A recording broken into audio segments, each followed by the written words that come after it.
OK, fait que là, on va voir qu'est-ce qui se passe quand on fait la technique de substitution sur un intégral défini. Donc, quand on a des bornes, on fait la technique de substitution. Qu'est-ce qui se passe avec nos bornes? Fait que, on va switcher ça de même. OK. Bon, ben, il y a deux façons de faire. Donc, premièrement, c'est qu'on ne change pas les bornes. Fait qu'on fait la substitution, on ne considère plus les bornes, on fait tout ça en termes de U, on résout l'intégrale. Puis à la fin, quand on a notre réponse, on remet tout en termes de X comme on faisait normalement. Puis là, un coup que c'est en X, on évalue nos bornes qu'on avait. Par exemple, cette fonction-là, bon, ben, comment j'intègre ça? Substitution, on a du x3 ici et du x2. Fait que je vais prendre la substitution comme étant mon x3 pour que dans ma dérivée, il y ait du x2. X3, on prend ce qu'il y a dans la parenthèse. Donc, du, si je dérive par rapport à x, j'ai 3x2. On n'oublie pas le dx. On va isoler ce qu'on a dans mon intégrale. Donc, ça ici, ça se retrouve ici. Puis, ça ici, ben, c'est ici. Fait que là, on se ramasse avec quoi? Le 4, on peut le sortir. Le 4, on le sort de l'intégrale. On met plus nos bornes. X3 moins 1 à la 4, c'est U à la 4. Puis X2 fois DX, c'est DU sur 3. Fait que ça, quand que je calcule ça, ça me donne 4 sur 3. Je sors mon 1 sur 3. U à la 4, quand j'intègre, ça fait U à la 5 sur 5. Normalement, il y aurait un plus C, mais là, c'est pas nécessaire. Fait que ça me donne 4 sur 15. Puis U à la 5, là, on le remet en termes de X. Fait que U, c'est X à la 3 moins 1. X à la 3 moins 1. Puis là, ce qu'il faut faire, c'est qu'il faut évaluer ça en termes des bornes initiales qu'on avait 0 à 1.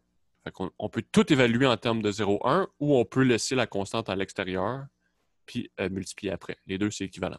Fait que je préfère laisser les constantes à l'extérieur. 0, 1. Donc là, on y va.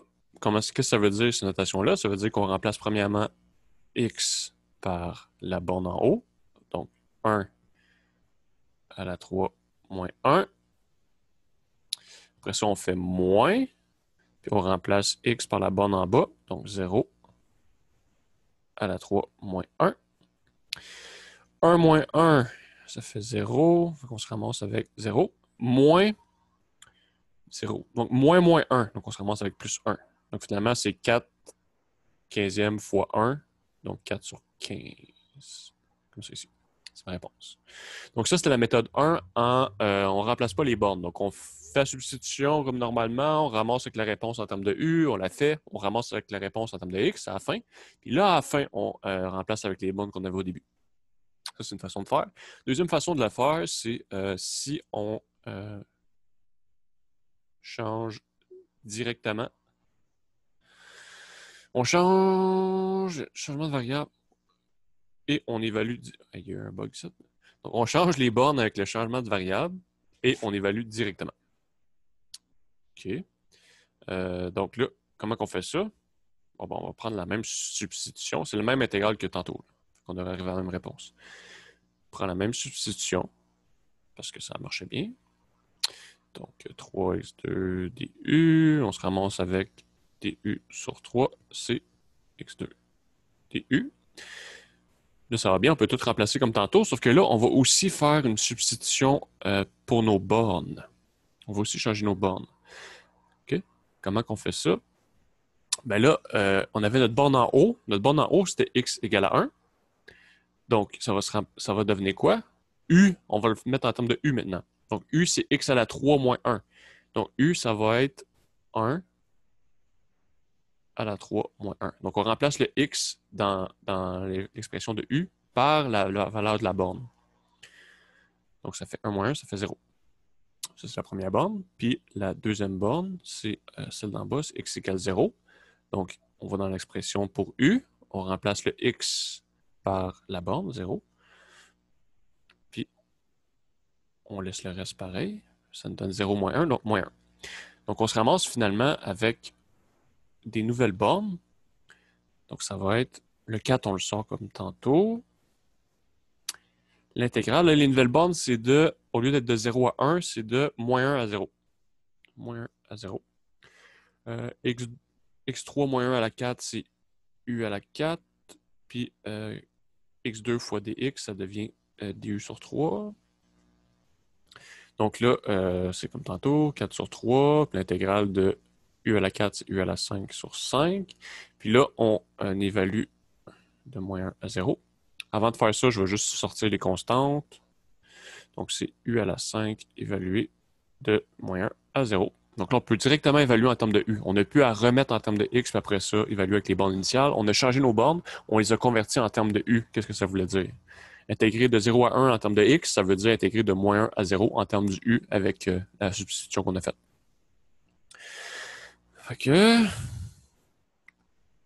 OK. Fait que là, on remplace par les bornes. Donc, 4 quinzièmes, il reste là. Puis là, on remplace U par la borne d'en haut. 0 à la 5. Moins.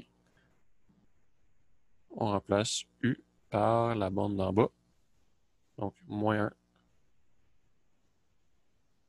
à la 5. Moins 1, c'est un... exposant 5, c'est un exposant impair. Fait que le moins 1, il va rester là. Donc, 0... Moins 1 à la 5, c'est moins 1 fois moins 1, 5 fois. Mais vu que c'est un exposant impair, ça reste un moins 1. Donc, finalement, c'est 4 quinzièmes fois 0, si on peut l'enlever. Moins 1, bon, ben, ça fait... On va le laisser, mais... Moins 1, ça fait plus 1. Donc, finalement, c'est 4 quinzièmes fois 1. Donc, c'est 4 quinzièmes. Puis c'est bien la même réponse qu'on avait tantôt. OK, fait que c'est deux façons différentes de le faire. Là, on va voir deux autres exemples, juste pour se pratiquer. OK, fait que celle-là ici, bon, ben, j'ai l'intégrale de tan carré fois sécante carré dθ. Donc là, ici, qu'est-ce que je vais prendre? Ben là, on le sait que la dérivée de sécante, c'est sécante fois tangente. Sauf que si je prends sécante comme étant mon U, ma dérivée, il va y avoir sécante fois tangente dedans. Donc le sécante carré va partir, puis il y a un tan qui va partir, mais il va rester un tan de trop. Hein, il y a une des puissances de tan qui ne part pas. Puis si je prends mon U, c'est tan. Donc mon DU, ça va être sécante carré. Puis là, je vais être correct. Parce que dans le fond, si j'aurais pris sécante comme mon premier U, ben mon tan, il se retrouve dans le DU. Fait qu'il n'y a pas moyen de dire que c'est DU à la 2 ou je ne sais pas quoi. Ça ne marche pas, cette affaire-là. Il faut vraiment que ce soit mon U qui soit à des puissances. Puis c'est impossible que DU ce soit exposant 2 parce qu'il faudrait avoir un dθ exposant 2. Donc, la seule possibilité, ça, je le vois de même, mais c'est en faisant des numéros qu'on voit. Donc, U, ça va être tan de 3θ. Donc, mon DU, c'est quoi? La dérivée de tan, c'est sécante carré. Sauf que là, il ne faut pas oublier, c'est la règle de chaîne. On a un 3θ dans mon tan, donc il faut dérivée tan, c'est sécante carré, on laisse dans la parenthèse. Puis on multiplie par la dérivée de 3θ par rapport à θ, donc c'est 3. Puis on met notre dθ. Donc là, vu qu'on n'a pas de 3 ici, on va laisser ça de même. OK. Donc, ça ici, ça s'en va avec ça ici. Puis mon tan, ben, ça va être U carré. Là, qu'est-ce qu'on fait? On va le faire en changeant les bornes. OK, ça c'est bon. Mais là, nos bornes, qu'est-ce qui se passe avec? Borne. Bon, ben, X. Non, c'est pas du X, c'est du θ ici. Donc, θ, il va de pi sur 12 à. De 0 à pi sur 12. On va faire le pi sur 12 en premier. Si θ, c'est pi sur 12, ça veut dire que U, ça va être tan de 3 fois pi sur 12. Ça, c'est tan de pi sur 4. En pi sur 4, tan, je rappelle, c'est sin sur cos. Sin.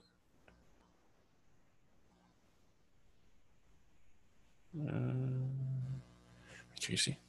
C'est sin de pi sur 4 sur cos de pi sur 4.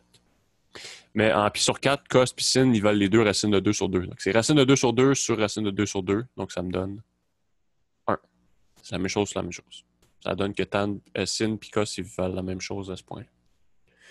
Puis la borne inférieure, θ égale 0. Bon, mais qu'est-ce qui se passe avec le U? U, c'est tan de 3 fois 0. Donc tan de 0. Tan en 0, sin de 0, c'est 0. Puis cos de 0, sin de 0 sur cos de 0. En 0, sin, ça vaut 0. En 0, cos, ça vaut 1. Donc, ça me donne 0. Donc, finalement, on se ramasse avec quoi? Ça devient l'intégrale. Ça, c'est avec le cercle trigonométrique là, que je sais ces affaires-là.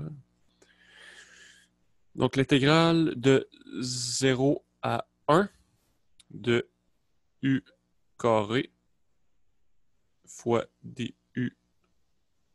J'ai dit carré, mais j'ai mis à la 3. Carré du sur 3. Donc, on sort un 1 sur 3. On se ramasse avec 1 sur 3. L'intégrale de u carré, c'est u à la 3 sur 3. Il faut évaluer ça de 0 à 1. Je vais sortir ma constante. Donc, c'est u3. 3 fois 3, ça fait 9. C'est des multiplications. OK. Bon, ben là, il reste juste à évaluer. Donc, ça va être 1 sur 9 fois. On met la borne en haut. 1 à la 3. On met un moins. On met la borne en bas. 0 à la 3. Donc, finalement, c'est 1 sur 9 fois 1. Donc, la réponse, c'est 1 sur 9.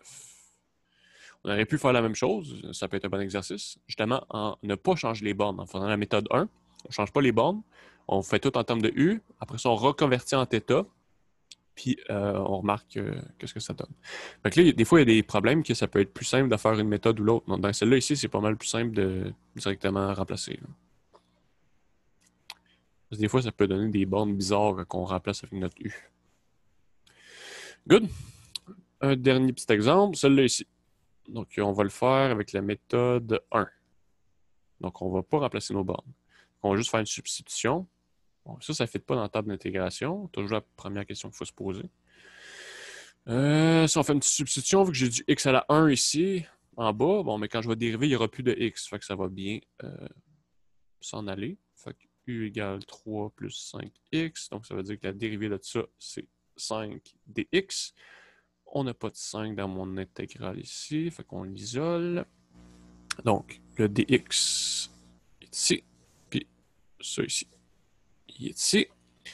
Fait qu'on écrit ça sans considérer les bornes. C'est 1 sur u fois du sur 5. On peut sortir le 1 sur 5. Il reste l'intégrale de 1 sur u. L'intégrale de 1 sur u, c'est ln de valeur absolue de u. Normalement, il y aurait un plus c, mais là, vu que c'est une intégrale définie, on n'a pas à en mettre. Là, on remplace le u par sa valeur, 3 plus 5x.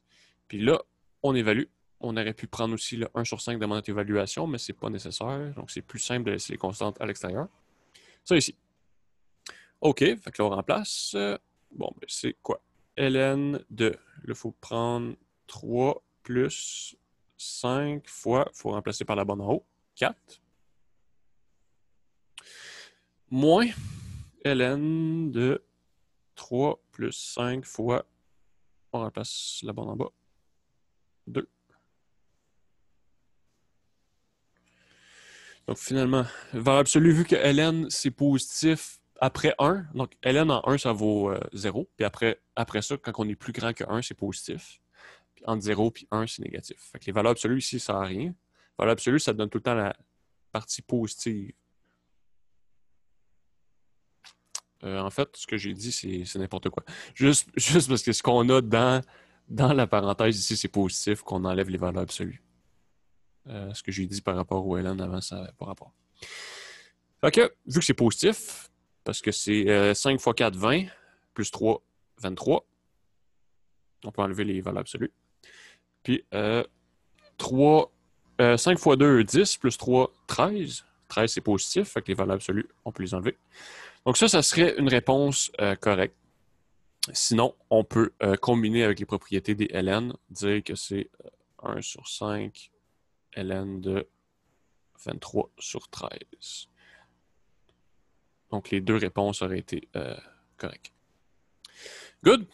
Fait que c'est ça pour la substitution des intégrales définies. Et voilà le travail.